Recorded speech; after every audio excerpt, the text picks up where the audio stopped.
Welcome to the Verdict Sports Show. I'm your host, Jacob Verde. I hope everybody's having a good one. We're going live for the first time via StreamYard with our guy G Sports. We got him through the video call. We upgrading. We working our way up the ladder, man. G, how you doing? Doing pretty good, man. A lot of dominoes falling today on National Signing Day.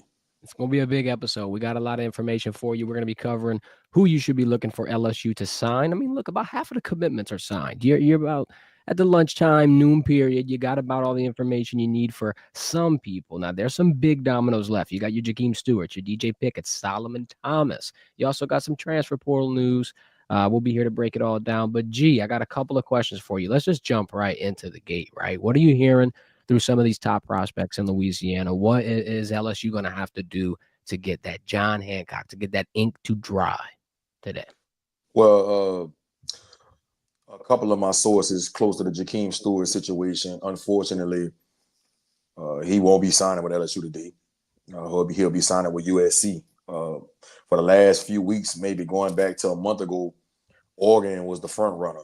I talked about it. We was in Death Valley about how Phil Knight had got involved and they were trying to make him give him some equity in the company or something like that. I heard a whole bunch of stories when it came to the Oregon situation, but today he's signing with. Well, he's already sent his fax over to USC. You got to give a big shout out to Eric Henderson, the New Orleans native, played at Etna High School, played at Georgia Tech, played with the Cincinnati Bengals in the league. He's been all over this situation since Jahkeem's been like in ninth grade. One of Jahkeem Stewart's mentors is very, very close with Eric Henderson out there at USC. So I think that was a big deciding factor into why Jahkeem got so close to Coach Icky Henderson. That's what they call him Coach Icky. And I think a big part of it too was, he coached with the Los Angeles Rams for like 2 or 3 years, and he coached Aaron Donald. And I think that pedigree and that experience coaching a high level player like that played a big factor into why Jahkeem got intrigued with going play at USC and Southern Cal in that beautiful weather. And also, man, let's make no mistake about it. The NIL portion played a big part into this. And so, it's unfortunate that LSU couldn't get him. But I've been saying it all week. LSU cannot make a big deal about players that just don't want to play there. All right. I know a lot of fans probably don't want to hear that, but it is what it is. Jahkeem, he just, his eyes was always set on, Oregon, Ohio State, USC more than LSU, in my opinion, since the recruiting process started. So, you got to love who love you. And I just think Jahkeem Stewart wanted to get out of Louisiana. And, with that being said, you talked about the NIL portion of it. And I think that was kind of my general consensus was I thought he'd lean toward the bigger bag. I thought he was leaning toward an Oregon. I thought he was leaning toward someone who's writing that heavy blank check. I mean, name your price. We can write it. But with Jahkeem Stewart, I feel like that's such a big piece of talent that we could potentially be missing. I mean, LSU's defensive line, I'll be honest, they looked good this year, right? Especially off the improvement that they had last year. But you're going to lose some pieces, right? You're going to lose Swinson. You're going to lose Jones. Womack enters the transfer portal. If you're not going to sign Jahkeem Stewart, what can LSU fans look forward to? Who's going to be that big piece that comes in and changes everything? Well, I mean, they got some edge rushers signed today. They got Damian Shanklin, the 6'4", 230-pound kid out of Indianapolis, Indiana. They got Brandon Brown, 6'1" and a half, 286 pounds out of Florida. They got Dylan Battle out of Arlington, Texas. He's about 6'2", 315. Walter Mathis out of Savannah, Georgia. He's about 6'3", 285. And Zion Williams, the kid out of Lufkin, Texas. He's 6'4", 295. So, they got about 4 or 5 D linemen coming in. And hopefully, 2 or 3 of them could come in and be the standard of what we expected that D-line position at LSU to go with a Dominic McKinley and Amaya Brew and Relaford. There was 3 guys that played a whole lot this past year as true freshmen for LSU. So, losing Jahkeem Stewart, I'm not going to sit there and act like it's not a big deal. But, you still got to kind of be feeling a little optimistic about how that D line is going to look when you had 3 true freshmen that played this year. I agree, yeah, and to add on to the Dominic McKinley part, I mean, Brian Kelly was talking about him being unblockable. I mean, we get the 2 sacks to close the season, and it looks like he hit his stride at the perfect time. Let's talk about the real quick before we move on to anything on signing day, bowl game wise. You think anybody's going to opt out in the defensive line room, and we get to see more depth, more freshmen get opportunities, and we really get to see this D lineman or D line room, get out there in the lights? I would be very surprised if Braden Swinson plays and Savion Jones. I don't see him playing. I've been saying all along, if LSU some kind of way gets put against Colorado in the bowl game, I think that's the only way you would see any of these top players for LSU playing that bowl game. I agree. Yeah, it would have to be a really, really big matchup. I mean, it's going to be because a little bit too much risk. Yeah, Deion Sanders came out and said in his press conference that all his best players are playing in the bowl game. Shadir's playing, Travis Hunter is playing, Shiloh is playing. So if that happens, it's going to be a star-studded event. All the cameras are going to be on whoever they're playing, and so I could see a lot of LSU top players playing in that game if that happens. It would be the most watched non-playoff bowl game. I mean, it'd be hard to keep people from watching pretty much the 2 biggest brands of college football. It's getting there. It's getting close. Let's move on real quick to DJ Pickett. What are you hearing? He's saying he's going live on Instagram at 3 p.m. to announce his commitment. I'm sure he's going to have to send the facts a little earlier. I'm sure he's got maybe his decision made. I don't know. I don't know how many more hours you can wait to decide on something like this. What are you hearing? He just had his visit over here. It's the final visit. He doesn't go anywhere else. Yeah. Rouge got Patrick Peterson to be a guest captain walking around with them. What's the vibe? LSU fans can be excited to have DJ Pickett to have that purple and gold the next, hopefully 3 to 4 years. He sent his facts over. He will be an LSU Tiger. I know a lot of people was concerned going into the last 48 hours that he could possibly flip to Georgia or Florida, and I even heard Oregon try to get in the mix over this past week. But from some sources close to the program that's inside that building over there, DJ Pickett will be an LSU Tiger, and he has sent the facts over. So LSU Tigers need to be excited about that. This was the big fish in the pond, in my opinion. And look, when I say this is no disrespect to Jahkeem Stewart. I think Jahkeem Stewart is a hell of a player, and I think he will have a really good college career. But I thought DJ Pickett was the bigger draw here in this class. I thought losing him could have had a real domino effect, especially when you talk about that secondary. So I think, LSU fans need to be really excited about DJ Pickett, who I think going to have an opportunity to come in and be a day one starter. If not a day one starter, he'll be somebody that's rotating in. I think he has that kind of talent. And if you ever have a chance to go watch his film, go watch it, man. This kid is the next great DB to come out of LSU, in my opinion. Wait, I'm going to say this. He has all the tools and the measurables to be the next big-time DB to come out of LSU. Yeah, what's the height at? He's like 6'3". He's a pretty corner. Yeah, when we was at the game against Oklahoma, man, in the pregame, he walking past me. I'm looking at him, bro. He's every bit of 6'3". Oh yeah, and his arms are super long. And the comparison of Patrick Surtain Jr. is I see it in his film and I see it in his measurables. Like to hear that. That's that DBU pedigree that you need to keep pushing. It comes at a good time too, because yesterday, obviously, Cade Phillips goes to Texas. That NIL bag came in. I don't know the exact specifics. Maybe I think it was around 1 million Texas got, and LSU was offering about 800, something like that. And then look, now here's my philosophy on it. I want to pick your brain about it. So you got a freshman corner that's obviously, he's really good. He could be a good developmental piece, but now let's rumor Jahkeem Jackson, the Florida corner. He enters the portal. He had 11 games played, 2 in his true freshman year. Develops under Corey Raymond, number 3 corner in his class, I believe.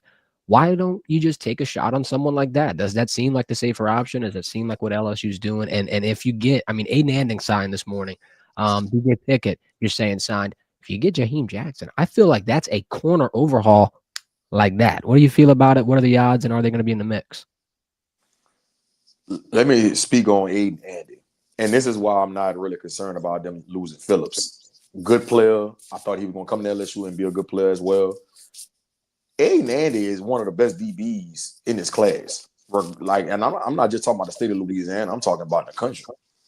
Aiden, and now he doesn't have the measurables of a DJ Pickett. I mean, he's about 5'11" and a half, but I think Aiden is going to be a really good player at LSU, man. I'm talking about athleticism, can turn and run, uh, great feet.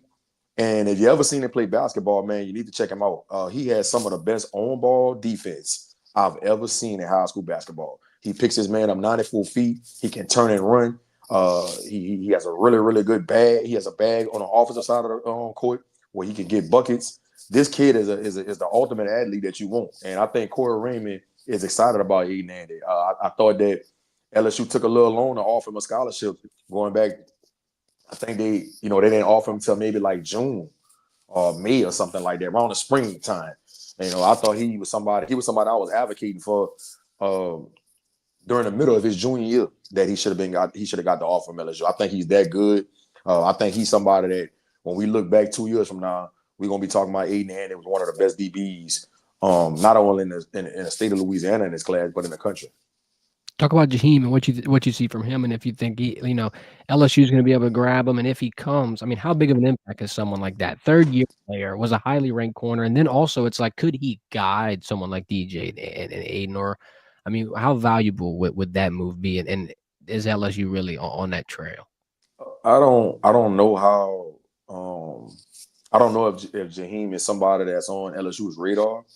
Uh, I would think that they're probably going to take a shot at him, especially with Corey Raymond being familiar with him when he was at Florida. So I think that'll be something that we need to probably monitor over the next couple of days. But I haven't heard anything about LSU trying to go after Jahkeem Jackson.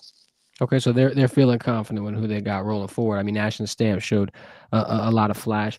What do you think about the safety position, real quick, before is that going to be a heavy targeted position in the portal? I mean, yeah, you're going to lose guys like Major Burns, potentially someone like Sage Ryan. You got Deshaun Womack, who showed a lot of, or excuse me, Deshaun Spears, who showed a lot of growth this season. But at that safety spot, who do you think LSU could lean on, or what's going to have to happen around there? Let's keep this DB related. Well, they got two safeties signed today, and Jace Thomas out of Destrehan High School, and CJ, I don't know how to pronounce his last name, Jim Coyley, out of Tennessee. I think he was the number one DB in Tennessee. He's really, really long, 6'3", 205. But I'm hearing about CJ McCoyley that they're probably going to try to transition him to linebacker when he gets to LSU. So I don't think he's going to be a true safety. So Jace Thomas, as of right now, would be the only safety that they have signed in his class. I'm very concerned about what's going to happen with Colin Jackson. He didn't play a whole lot this year. I was wondering why he didn't play, why he didn't at least get about 12 to 15 snaps this season, especially with how the secondary struggled. I'm very concerned that Colin Jackson could be ending up in a portal and leaving Baton Rouge. And if that happens, man, I think that's going to be real, real detrimental to that room. And I know people are going to say, they probably going to say, well, if he wasn't playing, he wasn't ready and all this. Let me tell you something. You ain't going to find too many athletic kids with that kind of size and measurables like Colin Jackson. I think, LSU need to do whatever they need to do to hold on to that kid and keep trying to develop him for next year and in the future. Think about having him and Deshaun Spears on that back end for the next 2 years. I mean, you long and lengthy and athletic to add with DJ Pickett. Come on, man. We gotta make sure we keep Colin Jackson in the fold. And the way the transfer portal is working, he'll end up going to a school that you gotta play in the SEC. So they gotta be careful of that situation, in my opinion. And if they do end up losing it, I'm sure they will go in the portal. But I'm just big on developing what's within the program already. I agree. Yeah, you don't want to give your competition any ammo. You don't want to have them go to a spa, wind up, better in another program. And to talk about them as recent performance through fall camp, spring camp. I mean, I saw some flashes. It seems like, I'm not gonna say they trust him just because, like you said, he didn't get much playing time, but that doesn't always mean a lot. But during camp, in a couple of situations to test him, maybe to see how far he would be able to take it. I was super impressed with him during fall camp. I was super impressed with him. I thought he was going to get significant time this year. Yeah. And maybe it's just that Corey Raymond process. You got to let the mad science go to work and just put his concoction out there. I mean, there's always a method to the madness. real quick, let's talk about another prospect that I could see LSU. I don't know if flip is the right word, but Solomon Thomas, Florida State offensive line commit. I mean, look, there's been a collapse, for lack of a better word, in Tallahassee. So naturally, they're going to have a little bit of a struggle today on National Signing Day, and I think Mr. Solomon could potentially be an LSU Tiger. How do you feel? Would you agree? Solomon Thomas is another one that has sent his facts over, so you can uh, be excited to have him in that purple and gold. I thought he came on. I think it was the Oklahoma game, or was it the Vanderbilt game? I think it was the Vanderbilt game. He came on a visit, and he spent a lot of time with people like Jordan Osomore and Brad Davis, and I think that they won him over that whole weekend. And so Solomon Thomas is a really, really good player. If you go watch his film, man, you could tell that this kid could definitely play in the NFL at some point. Of course, he got to clean up a few things, but I anticipate him coming in and having a really, really good career at LSU. So that's a big flip for LSU from Florida State. And do you think I don't know if this is going to have any direct impact, but let's say you got a guy like Solomon Thomas, right? Could you somehow, some way think that an Emory Jones is going to stay, and then you can just 100% have an offensive line that's not going to have to undergo a transitional growing pain period, losing 4 of their 5 guys? Yeah, well, we talked about it after the game against Oklahoma with Emory Jones. He's still trying to figure it out. He's still trying to, just get some real information from these scouts and get that real feedback to see if he really wants to come back. It's a real consideration right now. So I think that he'll probably end up making that decision by the end of this week, maybe like Sunday, because they're going to find out who they playing in the bowl game. I think either Sunday evening or Monday, early Monday. So I think that's when you're going to see Emory Jones make his decision if he's coming back or if he's leaving. And I think it's 50-50 right now. From what I'm hearing, I think it's really is half glass full, half glass empty right now with Emory Jones leaving or coming back. Yeah, it would be a big boost if you can return him. I would feel a little more confident. Um, Is there any other names that you're watching for? I know, like we said, Aiden Anning signed Harlan Berry, JT Lindsey, the number 1 and number 2 running back doing Louisiana. I mean, look, what a time to be an LSU fan. You got Caden Durham picking it up. I mean, you got some other names in that locker room as well. Your Trey Hollies, potentially someone like a Caleb Jackson, but Zach Weeks sent in his facts. I think he was the first one. That dude had an alarm at 6:30, bright and early, wakes up, sun coming up. He ready, putting it over there. Any other news? Any other people you're watching? Man, I'm excited about the offensive lineman, Carius Kern. He's the number 1 offensive lineman in Arkansas. I want to say he's like a top 75 player in the country. I think he's going to end up playing guard. I know he played tackle in high school, but I think he's going to end up playing a guard. I think he could play guard or tackle, to be honest with you. He's really, really good. I think that he's going to be another one that we're going to be looking at down the line as one of those kids that's bolstering them in the trenches. And so I'm excited about Carius Kern being an LSU Tiger and helping that offensive line out. But like you said, JT Lindsey and Harlan Berry, 2 different type of backs. I think the way they're going to use them two in the future, they're going to be able to feed off each other. And JT Lindsey has been having a phenomenal senior year. He runs really, really good in between the tackles, runs with good pad level, good speed. I think that he's going to have an opportunity to play as a true freshman. I think Harlan Berry's going to have an opportunity to play as a true freshman. I think you could see a real 3-headed monster next season with Caden Durham, JT Lindsey, and Harlan Berry.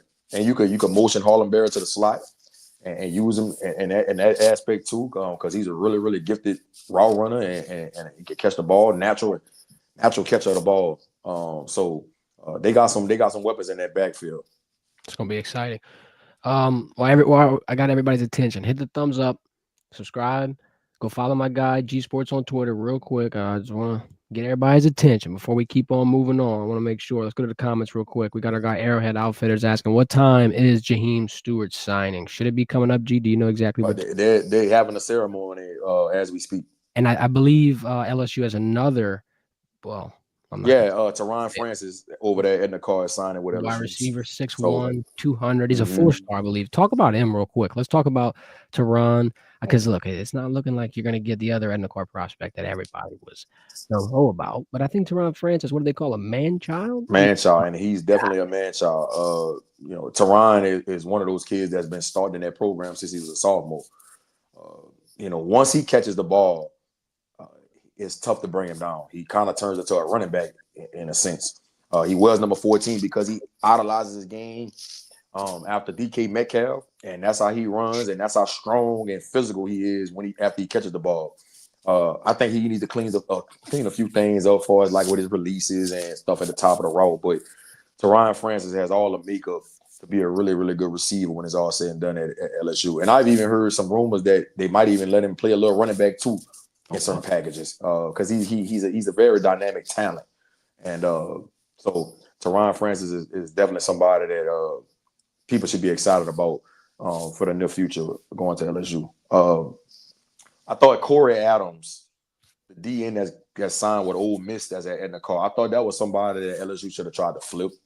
I think we could look back down the line and say that was somebody they regretted not getting to sign on signing day, man. Corey Adams is one of those players that kept ascending since his sophomore year. Every year he got better and better and better. And I knew LSU was on him hard at a point, but I think Pete Golden just did a good job of building a relationship with him and getting him committed and ultimately got him to sign today. So Jahkeem Stewart, they all having a signing day right now at the call. If you ever been to a signing day at the call, it's a big old event. They make a big deal out of it, which they should. And so I think Jahkeem Stewart is going to be the last one to announce. And I think it's going to break the internet. Gonna break the internet, and G's over here dropping it first for y'all. Yeah, Let's talk yeah, about the transfer yeah. portal real quick if you got time. How much time you got left, G? What we running Oh, on we time? good. We good. We good. Transfer portal, obviously yesterday, CJ Daniels enters, Deshaun Womack enters, and then you've got your guys like Jordan Allen, Landon Avita, Ricky Collins. Let's talk about CJ and Womack first. I feel like Womack, it's not I'm not going to say it's not hurtful. It's very hurtful, but it's not necessarily surprising. I'm not going to say barely. Didn't play as much as you thought he would. Had the hiccup with the Florida game or whatever happened that prevented him from traveling. But what do you think about his departure, how it's going to potentially impact, where could he go, and just what happened? Because a 5-star prospect, someone who showed flashes. I'm not going to lie. I thought Womack was posed for a breakout season, and I felt like he could have been, walking right into Braden Swenson's shoes that need to be filled now. I really thought that Womack should stay put, especially with Swenson and Savion Jones getting ready to depart for the league. He could have, like you just said, he could have inserted himself into next year and solidified him as one of the better pass rushers in the SEC. But I think sometimes these kids, they get in their feelings and they get impatient. And then when the end of the season comes, they make an emotional decision. And I think that's what happened with Deshaun Womack. He was somebody that I was really excited about seeing continue and develop at LSU.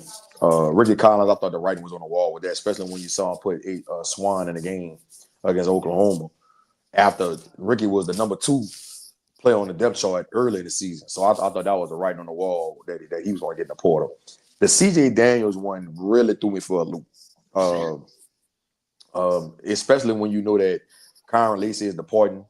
And you could be the number 1 guy next year, or potentially the number 1 guy next year, or 1A, 1B with you and Aaron Anderson. And so seeing him hit the portal, I thought that was very, very surprising. Especially when Brian Kelly, I believe, 2 weeks ago, was talking about he's feeling CJ Daniels was going to stay. I mean, he wasn't given a confirmation. He's not CJ himself, but he was saying he's leaning towards, he's thinking he's returning. And obviously, hypothesizing a lot of other names coming back. I wonder how much this affects that, or if it does. And then also, you got a guy like Micah Hudson who entered the portal, or is going to enter the portal when it opens Monday, from Texas Tech. I believe he was recruited during his recruitment by LSU. I don't know how valuable something like that would be. Is LSU going to look to the portal for a wide receiver? Do they need Definitely. to? Okay. Definitely. Michael Hudson is somebody that could potentially end up in Baton Rouge, but they're going to have to fight off Ohio State. They're going to have to fight off Texas and Texas A&M because, he was a 5-star coming out of high school, and he's a really, really good player. He didn't play a whole lot this year. He didn't have a whole lot of production. I think he had 8 catches on the year, but the 8 catches he did have, they looked spectacular. He had a one-hander. I think it was against Arizona or somebody that just popped out off the film for me when I watched it. So if they can get Michael Hudson, man, out the transfer portal, I think that'll be huge after losing somebody like C.J. Daniels. Yeah, I agree. And then, I mean, that'll help, grease that wheel to get your guys back like a Nussmeier, where the writing's on the wall with that. Ricky Collins entering the portal, I think, was your final straw that you had to watch fall to get that one confirmed. But look, the portal still is going to be open for a little, some time now. So from what I'm hearing, man, do not be surprised if you see some other names on that LSU roster getting that portal. This thing is far from finished, and it's college free agency, bro. Wild West. What do you think is going to be the main cause? I feel like I can go ahead and answer this one, but is it going to be the money? Is it the opportunity? How many of these kids are going to enter and even leave? Like, what's this landscape looking like of that college free agency? Man, I think a lot of it has to do with opportunity. Some kids just feel like they're not getting enough opportunity as somebody in that same room that they're playing with, and a lot of the time, bro, a lot of these kids that they're not realistic. I was on the phone with a kid 2 days ago, and he was telling me that he wanted to transfer, and I was asking him what his reasons was, and he felt like the guy that was playing over him, he thought he was better than him. And I asked him a question. I said, "What you think the reason why he's playing over you?" And his reason was favoritism. And I asked him straight up, "How good do you know the playbook?" I said, "Be honest with me, 1 to 10." And he said a 6.5. I said, "Well, that's why you're not playing over him." And that's what a lot of the kids don't understand, man. They think that just because you're more talented or you're more gifted than the guy in front of you, that you should be playing over him. The coaches are going to put somebody on the field that's going to know all the calls, that's going to know all the checks, they're going to know what they're doing in any situation because their jobs is on the line. And sometimes just knowing what you're doing is going to get you on the field before your talent. And I think some kids don't understand it. Yeah, Kevin Durant has one of the best old adages. He said, "Hard work beats talent when talent don't work hard." I feel like that's always a good mainstay to look back on in moments like this, especially development of talent. And everybody feels like you deserve your opportunity, you deserve your shine. I mean, I get it, but I agree. It's always good to keep that full perspective on everything. Well, G, what do you think about LSU's bowl predictions before we get out of here? What are you thinking? Are you thinking Music City, Texas Bowl, Tennessee? I mean, how are we feeling? What's the vibe? I have no clue, man. I have no clue. The year before last, they went to the Cheesy Bowl. Or was it last year? No, it was the year before last, because last year was ReliaQuest. ReliaQuest, and then the year before that was the Cheesy Bowl. I mean, it doesn't really matter, bro. If you're not in that 12-team playoff, they in the Pop-Tart Bowl. If you're not in that 12-team playoff, man, nobody gives a damn about that bowl game. Only thing you looking at that bowl game to see is the young upcoming freshman and having somebody to be excited about for the near future. That's the only thing you're watching the game for, man. I'm excited to see somebody like Colin Billiard get an opportunity to play in that bowl game and build some confidence and show that coaching staff that he is the next one up in that receiver room. Deshaun Spears, even though he did start 2 games this year, but his playing time got decreased through the latter part of the season. I want to see him get some reps. Somebody like Wallace Foster, in the DB room, Joel Rogers, Colin Jackson, Weston Davis, the old lineman. I think he has a chance to be really, really good. I think he was a 4 or 5 star coming out of high school last year. So they got some pieces on that roster, man. I want to see, their development and see, if they're trending in the right direction going into this next season. And I got one more question that just popped in my head. Bowl game, Nuss might come back. Does Colin Hurley get to play? Does Nuss show a little bit, maybe a quarter or 2? What's the move for that? I think Nuss probably, if they can get the game to where, I don't know who they're gonna play, but if they can get the game to where it's, they're up 2 possessions or more around the third quarter, I think you can see a sighting of Colin Hurley. Okay. You can see a sighting of Colin Hurley. And look, man, let me tell y'all something. I know, I'm devastated that uh, Bryce Underwood is not going to be in that purple and gold, but I really think that Colin Hurley has all the makeup to be the next quarterback in line once Nussmeier departs to the NFL. And I think all this could be a blessing in disguise. I think we can really look back down the line and say Colin Hurley was the answer to all our prayers when Bryce Underwood left us hanging at the altar. You know what I mean? So I believe in that kid. That kid's super, super mature. Super mature. And he's handled his freshman year better than a lot of freshmen. And he's been soaking it all in. And I think that's going to be a kid that has the opportunity to be the next one up in that quarterback room. I really believe it. Takeaways I've gotten from Colin Early, just watching, his social media presence, the way he talks, the way he carries himself, even, pregame. He's very mature. He looks like he's been around the block a couple times. I mean, this dude's a true freshman. So and he reclassified. That's the crazy part. He really supposed to be a senior in high school. True. So I mean, look, soaking up the opportunity, and that's why I feel like he could even be exponentially ahead of a lot of other people just because of that simple. I'm not trying to say seniors in high school could potentially develop bad habits, but I mean, look, you got the extra year of college football that not a lot of people are really going to be able to get. Sure, people get red shirts and stuff, but at that point when you are learning the game, still becoming a player, still blossoming, I feel like that's the perfect culmination. I mean, most people that are early enrollees or just get integrated in that system a lot quicker have a lot more success, at least from what I've seen over the last few months. Couple things before we get out of here, man. I thought this was really telling about this 2025 class. 14 out-of-staters. And how many total? Is it 25 or 24? I think it's 24 total. So over half. Yeah. It's and then you got the top 2 running back prospects in Louisiana. Yeah. I mean, I feel like as it did. Look, if you got Cade Phillips and Bryce Underwood, you'd be a lot more happy. You'd be a lot more ecstatic. You would feel like LSU is turning over a new leaf and going to be a damn national champion contender. But why losing 2 pieces? It just has that whole mood flip. Because like you're saying, you got a lot of good pieces. You got a lot of stuff to look forward to. The only thing you really lost was a quarterback who wasn't going to play next season because it looks like Nussmeier could come back. And if Jahkeem Stewart, if he blossoms at South Carolina, sure, that's a loss. But at the end of the day, with people, USC. Oh, excuse me. Yeah, my bad. But like, how big of a losses are those really? I mean, it just like I feel like that.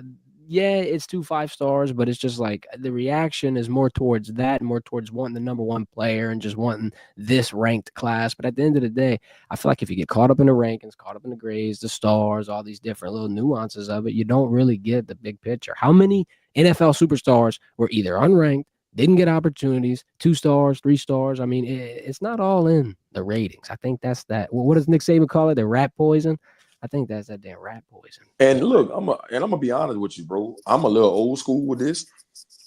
I'm big on retaining your roster more than putting all my eggs into these high school kids. I'm gonna be honest with you. Not saying we shouldn't LSU shouldn't recruit or any college shouldn't recruit high school kids heavy. That's not what I'm saying. But I think that the focus needs to be changed to the kids that's currently on your roster. Like, can you imagine if they lose Colin Jackson? Like that's gonna be pivotal. If you're losing CJ Daniels, that's big losing him out there receiver room. You know what I'm saying? So I'm big on making sure I'm keeping the right type of kids on my roster because that could set you back. And so that's just my thought process with it, man. Somebody else I'm excited about in this 2025 class that signed is Keelan Moses out of U High. Yeah, another mature kid, honestly. Yeah. I think he's gonna be a real program guy. I think he's going to do wonders on special teams as a true freshman. And I can see him kind of getting some spot time here and there next year. But I think Keelan Moses is a kid that's going to be a leader and he's going to hold people accountable. And he's going to be somebody that a lot of the LSU fans is going to be in love with his time there. I see it. And like you were saying earlier in the stream, these are the people that you got to embrace, the people that you got to celebrate, right? The people that want to play for LSU. You can't just be down in the dumps over people that at the end of the day, we're not going to uphold the standard and be that benefit to the culture that Brian Kelly and company are looking for. Like these pieces that are coming in, I'm not going to be too, particular on what stars, what ranks, what this or that. Like at the end of the day, I'm gonna trust the process. It's the path, baby. Look, Yeah, it's not always easy. It's not yeah. always cleared. Sometimes you got to blaze a new one. I think I got some. If I gotta manipulate you and trick you and jump through all these hoops to convince you to come play at a brand like LSU, then We're meant for it, bro. then you just not meant to come. You We're meant. understand? You're just not meant to come, and that I really feel like that, and that's no shade toward Jahkeem Stewart at all. He doing what's best for him, and he think that's what he needs to do. I get it, but you know, you gotta let the chips fall where they may and play the hand you dealt, man. And so the kids that signed today, that's the kids you take your focus to, and trying to retain the kids that's already on your roster. I agree. Before we get out of here, let me shout out Happy Dad. When National Signing Day is all over, to decompress, relax, crack open one of the best taste and hard seltzers in the market. Low in sugar, gluten free, no artificial flavors. You know where to cop them. Rouses, Gluten free. gluten free. Look, you gotta keep it. You gotta keep it slim, man. We gotta watch the We don't shape. need them. We don't need them beer bellies hanging over our belt buckles, Exactly. man. We care about y'all. We got the link in the description, 15% off. They got all the merch. They dropping all kind of stuff. Death Row Records collabs, UFC collabs. They got some college football collabs on the way. We're gonna have some merch for you. Let me get to some of these comments. We got a lot of people getting active in the chat. First things first, Coco No Shama Bowl. He's calling it. Yeah, it's the damn No Shama Bowl, bro. And then we got David Darson saying LSU did a great job recruiting. I ain't gonna lie, I think they did as well. I feel like we were talking about, you can't just harp on the things that you lost. You got to be optimistic and look at what you gained. Let's not be the fan base that's just always complaining about something. Let's celebrate. Come on, we need something to celebrate about down here. He also said, "Is Harold Perkins staying?" Hey, I talked about it on the last episode in Death Valley, man. I'm hearing that Perk will be coming back. So, as of today, that's what I'm hearing, that he will be coming back. Look, and then I'm not trying to dive too deep in all this, but he's walking off the field. It didn't look like he's taking one last look. He don't look too emotional. It's like, man, he's coming back. Job's not finished. It's Kobe mentality. And I'd be afraid if Perkins get Mamba mentality, watch out. Dylan in the chat saying getting Harlan Berry was huge. Getting him and Lindsey was very huge. Number one and number two in the boot. And then he's also talking about keeping Pickett at all costs. Our guy G Pickett coming. about Pickett coming, man. He's strap. coming. That's big news. That I agree. That's probably the most exciting piece of the entire National Signing Day. Well, appreciate you stopping by, G. Look, if we got some more big news, we might do another stream tomorrow. We might do an emergency stream. It was our first one with StreamYard. We got you on a video call. It was smooth. We didn't have much. I can get used to this, man. I know. It looks good. We got a lot of people in the chat. We got a lot of viewers. I wanted to thank everybody who tuned in. We got our Facebook viewers on here. We got our YouTube viewers on here. We had 170 to 180 people tune in and out the stream. I don't talk analytics on the show, but I wanted to thank everybody because that's they probably letting everybody know that Jahkeem Stewart going to USC before he even announced it right now, huh? Yeah, don't forget who dropped the bomb, man. Verdict, man, with G Sports, man. Don't forget that. G Sports, Nostradamus. That's the guy. Real information, man. No fake news. We need to get you the crystal ball from here on out. I'm gonna get you a crystal ball to put back there. Yeah, I'm gonna start wearing a cape on the show. G, tell them what they can watch on Apple TV. Tell them where to get it, how to get it, what they can be looking for. Man, anybody that's into college recruiting and high school football and high school sports in general. I just dropped a documentary movie, Blue Chippers. You can catch it on Apple TV or Amazon Prime. I think it's real informative and educational for a lot of parents and a lot of young upcoming athletes. And it's also entertaining as well, man. We had people like Ryan Perrilloux, who was the number one player in the country coming out of high school back in the day. We had Marshawn Lynch giving his spiel about NIL and his upbringing. And some of the top prospects in the country. Our main characters was Laterrence Welch, out of Acadiana High School, Quincy Wiggins out of Madison Prep High School, Jalen Lucas out of Terrebonne / Edna Carr High School, and Jacoby Matthews that was out of Ponchatoula High School. And I am a character in the movie, and so you guys will check that out, man. I think it'll be real informative and educational for a lot of people that's into high school sports and college sports. Sounds good. Y'all know what to do. Blue Chippers. It's the next man up. That's the whole title. We'll drop a link in the description. I'm going to get you to send me the link. I'm going to copy that link, put it in the description on our YouTube. Y'all go in there, click it, cop it, support our guy G Sports. I'm going to put his Twitter up there in the description as well. You know the drill. Once again, G, I appreciate your time. I appreciate everybody that tuned in to the Verdant Verdict. We'll be live again on Friday, but might have an emergency stream for you. We got some dominoes that are falling. Y'all have a good one.